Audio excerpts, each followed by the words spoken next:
So it's funny how everything is a journey. I mean, it all goes the same way. You begin doing something, you do it for a while, and you get better, and you start to explore. Because really, the joy of a thing isn't in the answer, it's in the search for the answer. But when I started doing this stuff, of course, what I was doing with models like this is an epicycloid reducer, incidentally, and I did it in grey PLA, purely because it showed up well on camera, and that kind of functionalism was a big drive for me. But we're looking at how the mechanism works, how to build it, how to put it together, how to actually use it, and so we're focusing on the mechanism. But I thought that was a bit drab, so I changed to this. This is a hypercycloid drive. That gear goes around, it doesn't, because the size of this gear is twice the size of this, it means that moves in a straight line like that, and that's what we're focusing on here when we're looking at the mechanism.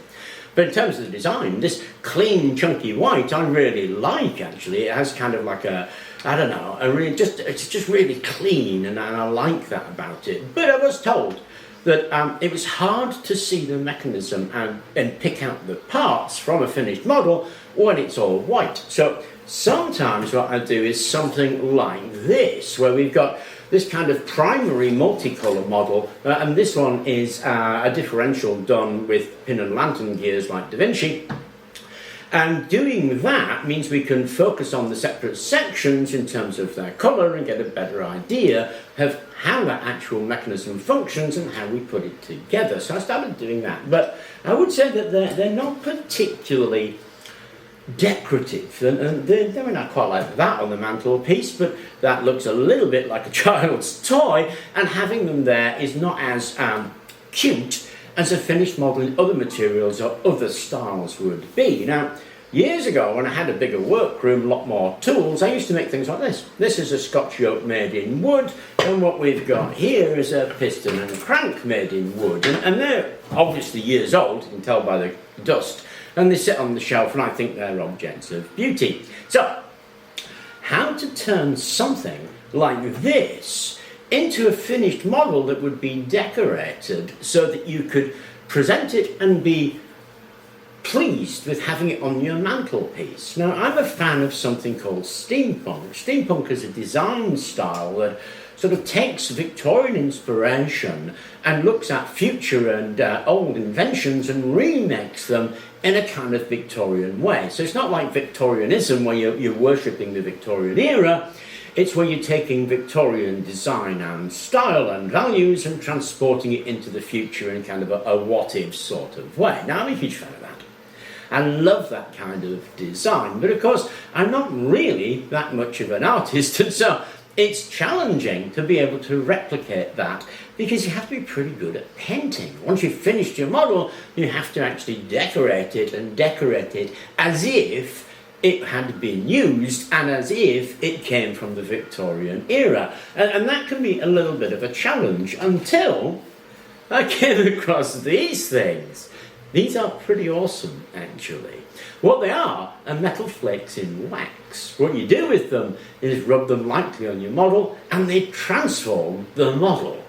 So what I've got here is a combined pendulum and escape mechanism that I want to use in a larger project. We're just pulling this out so we can have a look at the effect. So this pendulum, of course, is printed in black PLA, and it's a straightforward lump of black plastic. However, if I take one of these waxes that I've been talking about, and this is a silver wax, take a dab of it. Now, you've got your choices here, so we've got a dab on the cloth there.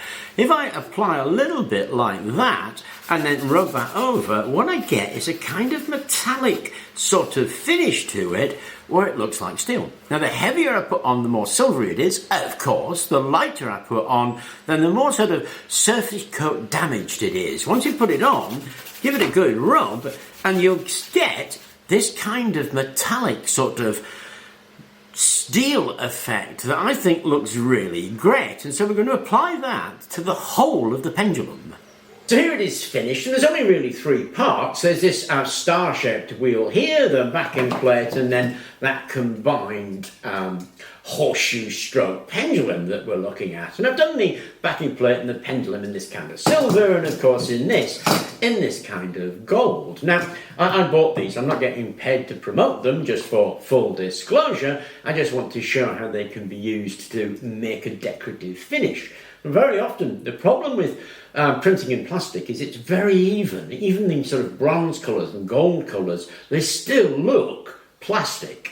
When you do something like this, and because of the unevenness of them, they have a much more natural feel to them, and to me, make it look very much better. Now, to put this together, all we really do is slot this into that section there, slot that into that section there. To get it to work as a pendulum, I've added a weight, and I'm going to add a weight to this because this is the first time I've done this. I'm not actually sure whether it'll work as a pendulum or not, and I want it to work as a pendulum, so there's going to be a little bit of playing around with it to make it actually work. I've done it immediately so that we can see the decorative effect. When it gets into its final position, remember, this is meant to be for a larger project, then when it's in its final position, it'll work as a pendulum. But to get it to work for this demonstration, what I've done is added a couple of weights. Because I don't think this pendulum has enough weight, and of course to operate it, it's either going to be spring or weight driven. So if we attach a weight to the end of that there,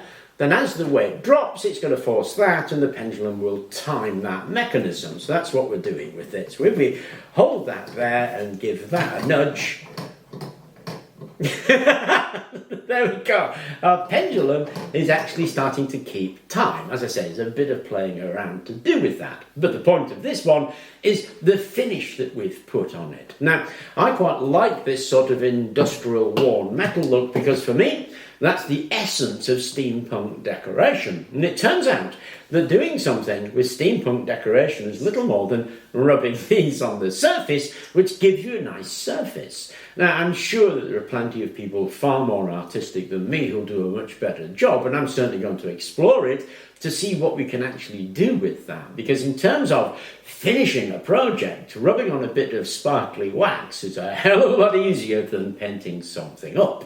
And these come in a variety of colours. Now, I've used black as the PLA because it works really well with black. You could, of course, try different PLA colours. You could, of course, try a different one of these. These I bought from Amazon, and they were about, I think, between £5 and £7 each. That you use next to nothing to do an actual model. You put a dip up on the end of your cloth and give it a jolly good rub. So they should last for up to the edges. Anyway, I wanted to tell you about these silvery waxes and how they work when you're actually putting them onto a project, because I really thought that was well, awesome, and it's the first time I've come across it, so I wanted to share it with you. I hope you found it useful. Thank you very much for watching, and please do remember to like and subscribe.